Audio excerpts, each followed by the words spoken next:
look at India, Pakistan, and Bangladesh today, they are each amazingly diverse societies. A vast variety of people and cultures have come together over many centuries. Taking the long historical perspective, we can see how each culture contributed.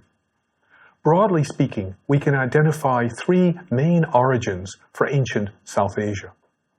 First, the original people, many of whose descendants are still living in the forested areas of South Asia.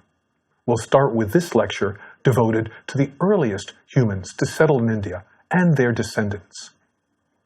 Today, over 100 million men and women in India call themselves adivasi, meaning aboriginal. This is the largest number of aboriginal people in any country around the globe today. In the next lectures, we'll consider the other two major sources for ancient India, the urban-based culture of the Indus River, and then the Sanskrit-speaking people who are best known by their sacred tradition of the Veda. But the term adivasi is controversial in India. This word was only coined in the 1930s by advocates for the rights of forest dwellers. This name helps them claim descent from the original inhabitants of India who arrived tens of thousands of years earlier. As the descendants of these indigenous people, they argue, they have moral and legal property rights over all the land that was later taken from them by outsiders. But the government of India does not admit that these people's ancestors were in India before anyone else. So instead, the government officially uses the term tribal, which describes an isolated, forest-dwelling way of life. However, even today, the term tribal often carries the pejorative connotation of primitive. Certainly, the history of the United States shows complex relations between Native American tribes and later settlers from Europe and Africa, leading up to the so-called Indian Wars. The U.S. government created a system of reservations, legally distinct areas where an often impoverished part of American society lives today. The federal government officially recognizes 566 Native American distinct tribes with legal rights that are different from those of other Americans. So, some people still use the term tribal. But many Native Americans, Canadian First Nations, and groups in Africa and South America, among others, prefer other names for themselves as the original people in that land. Out of respect for the wishes of many of India's forest-dwelling communities, I'll identify them collectively as adivasi. But not all forest dwellers think of themselves only as adivasi. So I'll also use the name of their individual community, like the Karya, when I talk about them specifically.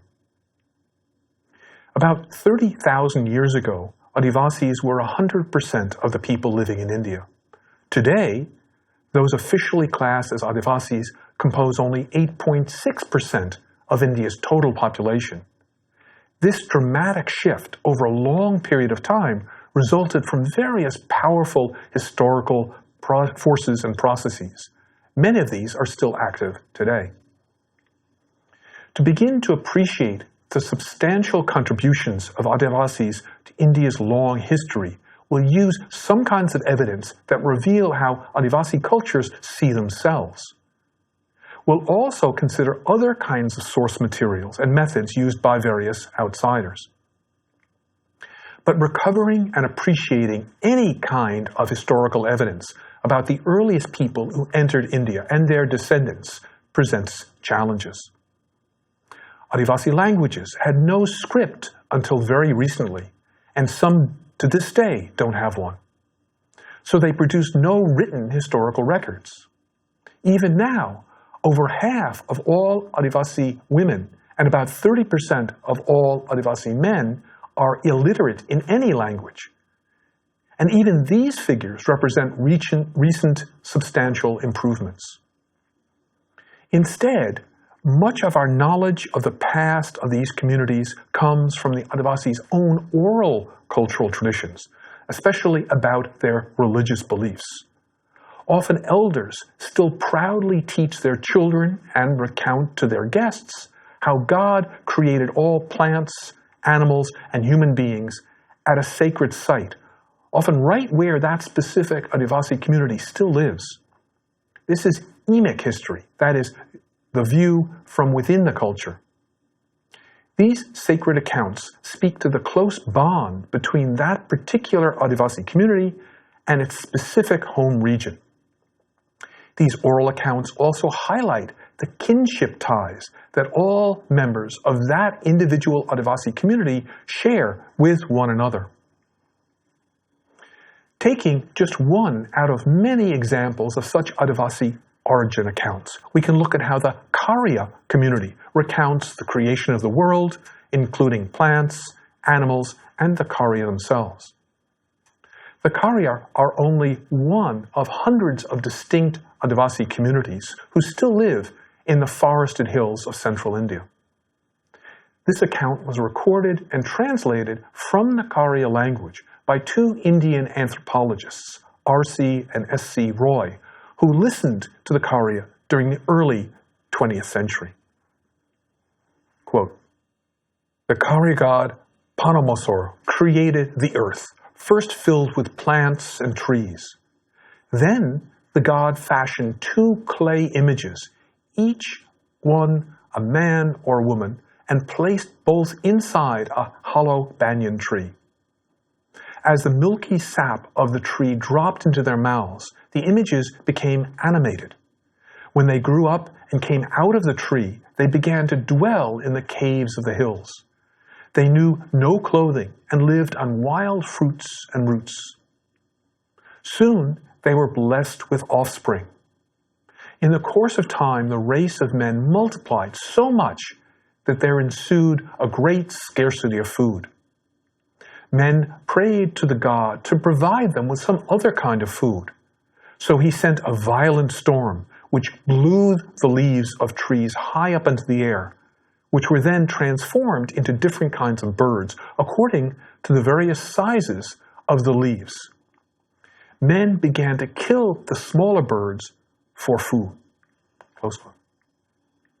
But this origin account continues that the Karya people 3 times displeased God, so he tried to exterminate them with a flood, a rain of fire, and then another flood. Each time, only one family of Karya survived.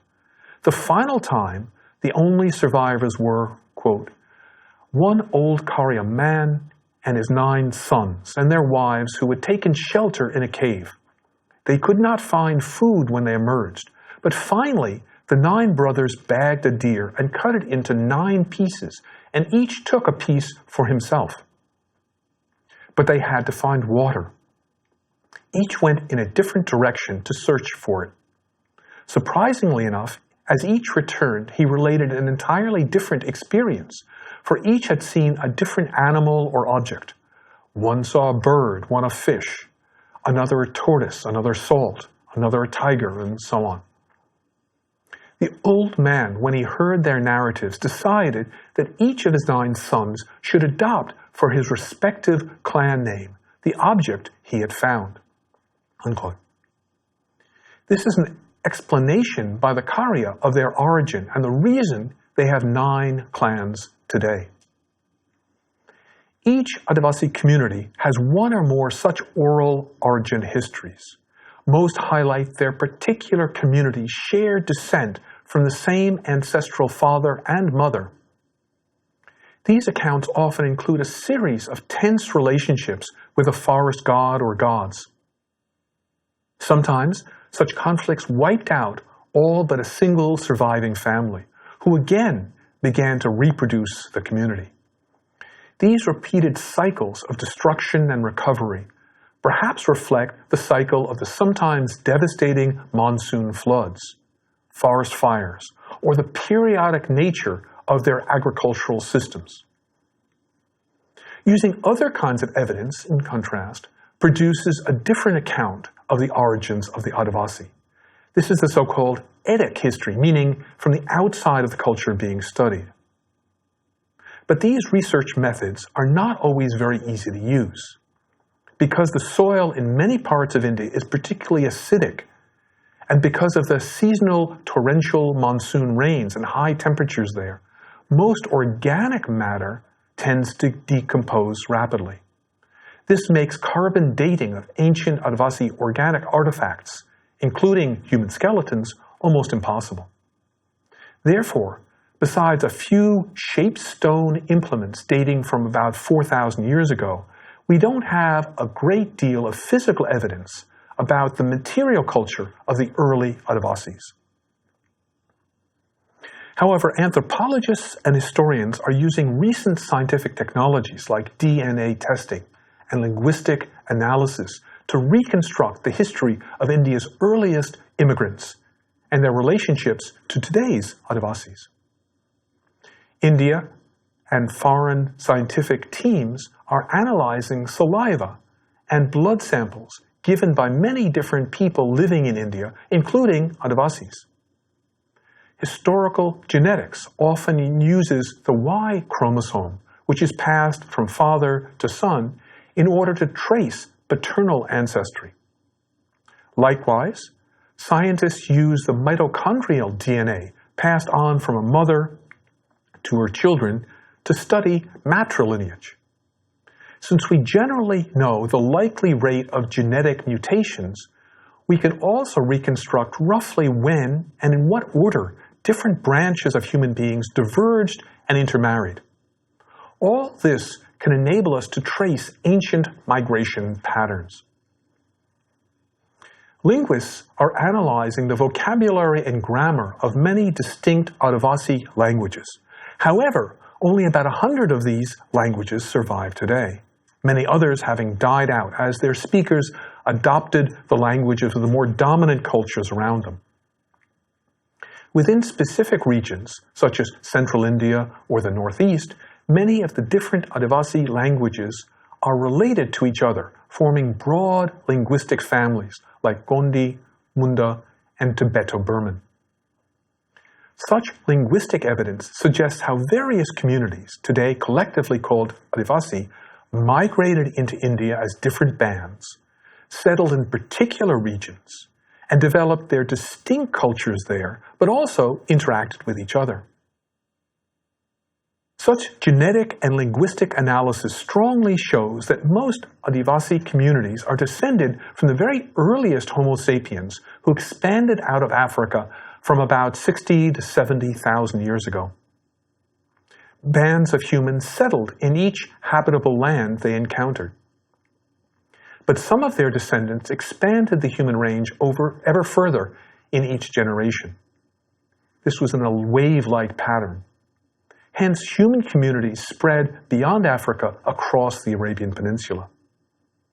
Their descendants extended the frontiers of human settlement along the warm and productive coastal lands of the northern shore of the Persian Gulf and Indian Ocean.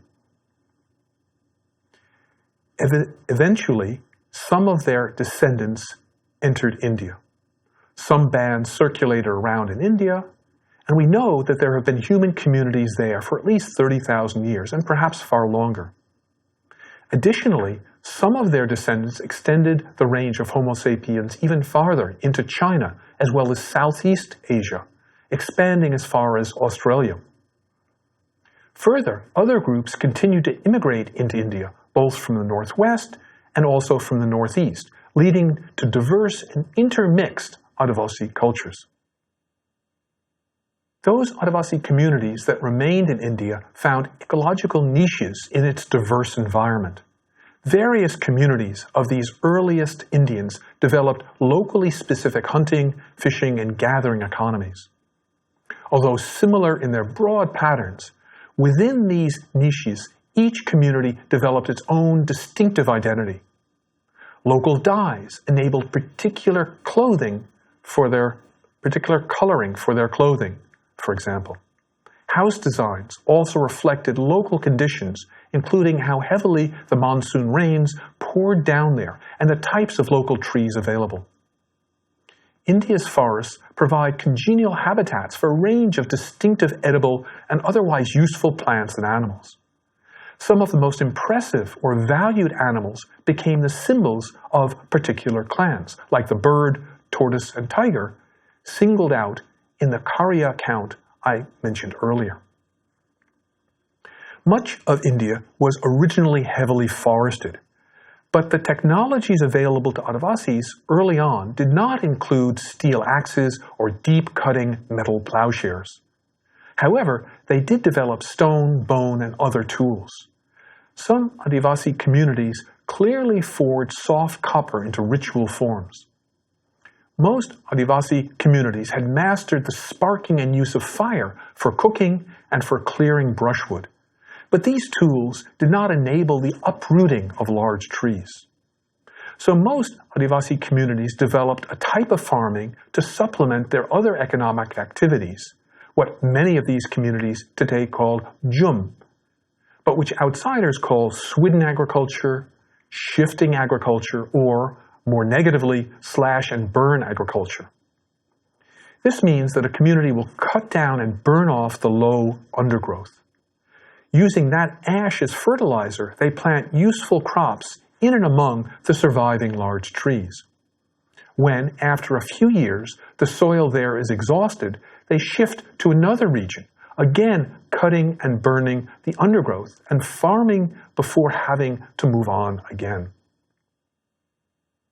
Eventually, when the first area has recovered, they can circle back to it. As long as the population density remains low enough and the amount of forest land available remains large enough, these cycles are sufficiently extended that each swidden agriculture is sustainable. Often it's 20 years or more, about a generation, before a particular Adivasi community returns to a prior site. Perhaps only elders would remember the location of stone altars and other sacred sites, as well as the nearest fishing spots or best places to hunt or gather particular plants. Although their knowledge of the surrounding forest and its wild products such as game, medicinal plants, and foodstuffs was very rich, most Adivasi communities could not accumulate much material wealth. In part, this was because most of their lands and methods of farming and hunting were not productive enough to generate annual surpluses. And also because these Adivasi communities moved around so often. As a result, most Adivasi groups were not stratified except by age and gender. Elders held and still hold great respect. Women and men specialized in different complementary productive activities. Women often did more domestic labor, like weaving and cooking and gathering forest products, while men often went on extended hunting or raiding expeditions, including by taking cattle from the surrounding communities. Even where little kings emerged from an Adivasi community, they remained closely bonded to it. Thus, especially in contrast to much of mainstream South Asian society and many other societies around the world, on the whole, Adivasi communities were and have remained largely egalitarian. As we'll see in upcoming lectures, over many centuries, other groups migrated into India, settled there, and cleared lands that had been forests, reducing the overall area available for Adivasis. Many Adivasis and their descendants survived by mixing into the surrounding society. Often it was the most able and enterprising young men who left to find even low-wage manual labor on nearby or distant farms, in towns and cities, as these developed over the last 3,000 years in India. But this process left behind much of their separate identity and cultural traditions in order to have them assimilate. Adivasi and non-Adivasi men and women intermarried. Most of their descendants do not today identify themselves and are not identified by others as Adivasi, despite their genetic heritage. The overall trend, however, was for these other cultures to push many of the remaining Adivasi communities to the margins, out of the most productive agricultural lands and back into the hills and the remaining forests. According to the last official Indian census, about 90% of Adivasis live in rural areas, often in the most rugged and agriculturally unproductive forest land. With less land available, the migration cycles of Swidden agriculture had to be reduced, meaning that the land didn't have time to recover, and therefore produced only meager crops. As a result of these broad historical forces, adivasis have long been a particularly impoverished population. As kingdoms were developed by India's invaders or more settled communities, their rulers often tried to control the forest dwellers, demanding taxes and obedience from them. When conflict erupted, it was often the better armed and more numerous outsiders who drove roads through the forests, or cut and burned them down, or forced away the forest communities into less productive lands. Adivasis have also long come under pressure to adopt the religious traditions brought to them by outsiders. When Hindu kings ruled the surrounding areas, some Adivasis became Hindu. When Muslim dynasties ruled large parts of India, some Adivasis converted to Islam. During British colonial rule, Christian missionaries, educators, and health workers went into Adivasi areas with the goal of both converting and aiding them. Almost a third of all Adivasi communities became Christian. Today, there are private Hindu social welfare groups that are attempting to bring Adivasis to Hinduism, the religion of the vast majority of India's population. These broad processes continue down to the present. In India, about 90% of the forests have been cut down or deeply degraded. Only about 3% are virgin forests that were never cleared. Due to natural and man-made causes, about 40% of India's total area is degraded forest or wasteland, not hospitable for either Adivasis or other people. This has put increasing pressure on Adivasis and their distinctive way of life. Much of the reforestation that has taken place has been carried out by the government or by contractors who plant monocrop trees in place of the ecologically diverse forests so essential to Adivasi life. Over many decades, the government forest department has tried to assert its authority over many of the communities still living in the forests, including by banning forest fires by Adivasis, who were just practicing their customary jhum.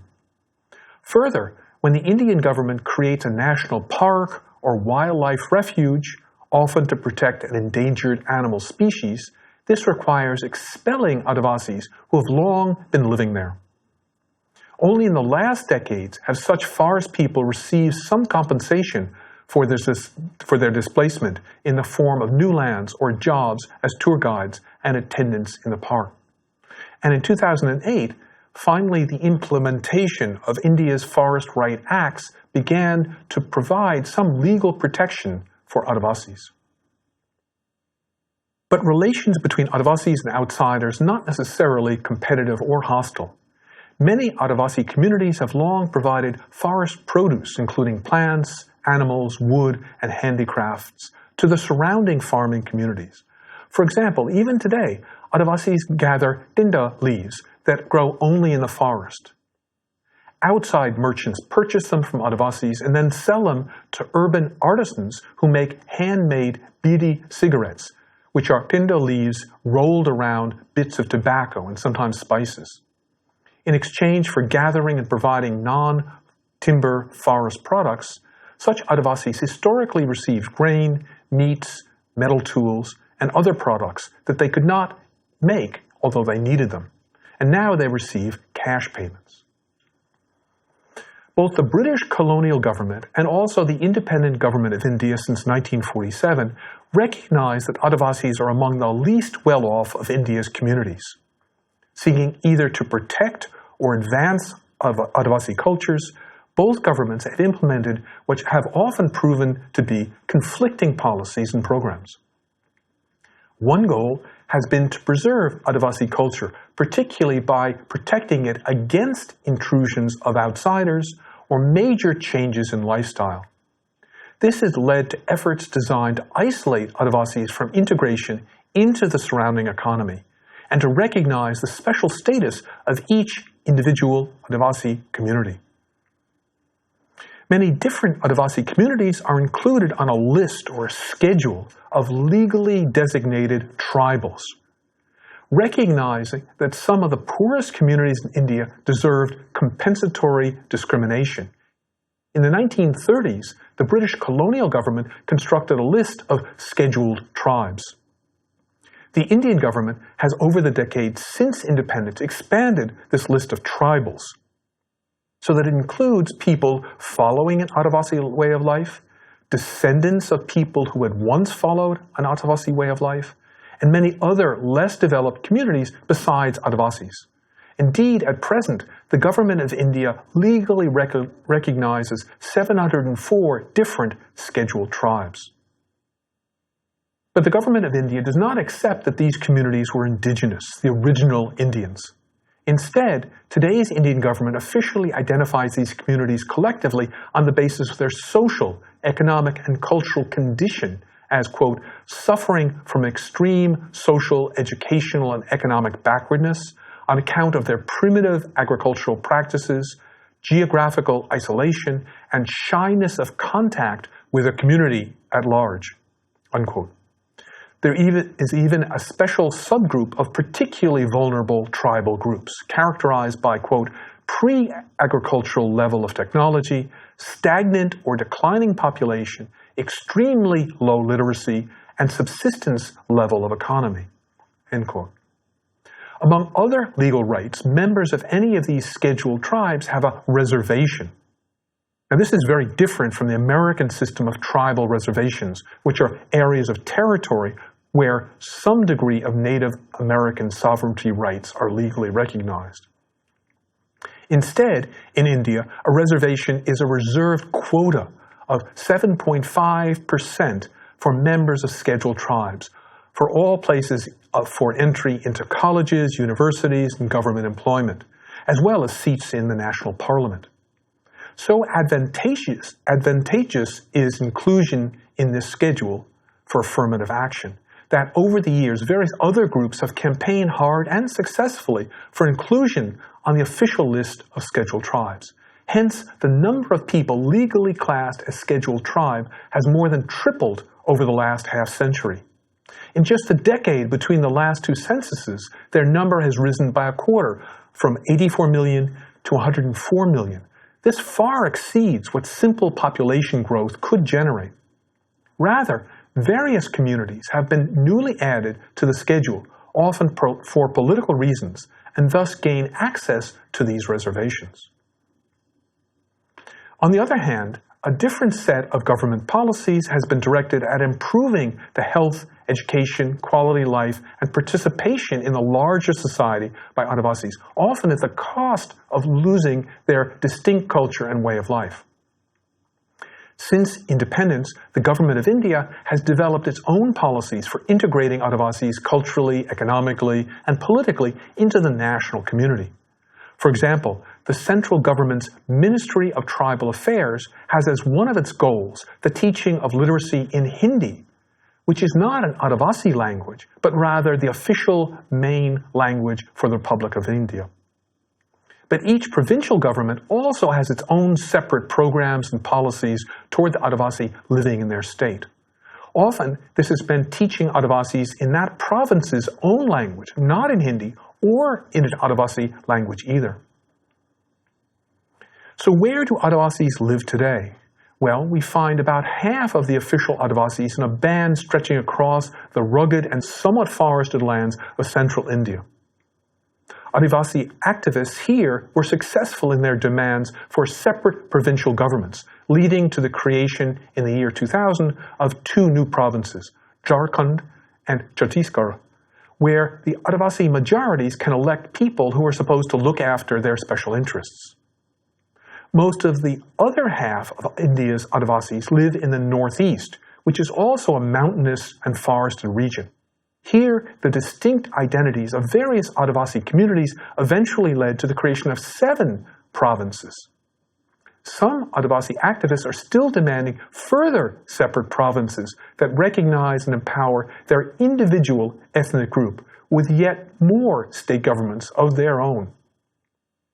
Timber, coal, hydroelectric energy, and other valuable resources are located in the mountainous or hilly lands where Adivasis have long lived. This has meant that outsiders have often exploited or fought with them. Deforestation destroys Adivasi habitat. Mines dug in these regions may employ a few Adivasis, but all too often in poorly paid and dangerous work. Further, often unregulated or under-regulated mining practices lead to extensive and unhealthful pollution with little environmental protection for workers or the surrounding areas and communities. Because many Adivasis today live near fast-flowing rivers, they are often dislocated by the construction of major dams. Now, these dams are desperately needed for industrializing India, generating carbon-free hydroelectric power, and also water for irrigation. But the local Adivasis are often displaced over long distances and rarely receive the benefits of that electricity or irrigation. Many Adivasi and allied outsider human rights activists have organized protests against the displacement of Adivasis by such development projects. Indeed, many Adivasi regions are today the sites of conflict, even violent Maoist-style guerrilla revolution against the surrounding society and the Indian government. A map of ongoing insurgencies, particularly of left-wing guerrilla conflicts, would feature the same areas where Adivasi communities concentrate, the rugged and still somewhat forested lands of central India and India's mountainous and forested northeast. As we'll see in future lectures, such conflicts between Adivasis and outsiders have persisted for many centuries as various kingdoms, empires, and other governments have attempted to impose their authority and extract resources and revenues from Adivasis. So, over the many centuries that Adivasi peoples and cultures have survived in India, relations between them and the many states and settled agricultural communities around them have often been complementary, but often hostile. Many times in Indian history, there have been writings without taking into consideration the contribution of Adivasis to it. By contrast, we'll periodically consider in the following lectures how Adivasis participated in that history. In the next lecture, we'll look at the second of the main sources of ancient Indian communities and cultures, India's earliest urban-based society, which was located in the Indus River Plain on the western side of South Asia, today mostly in Pakistan. And then, in the subsequent lecture, we'll examine what came to be the dominant culture in North, Central, and later South India, known by the name of its sacred texts as the Vedic culture. While over the centuries, many other diverse people continued to immigrate into India, these three cultures, Adivasi, Indus, and Vedic, and their interactions, intermingling, and intermixing form the main basis for ancient Indian history.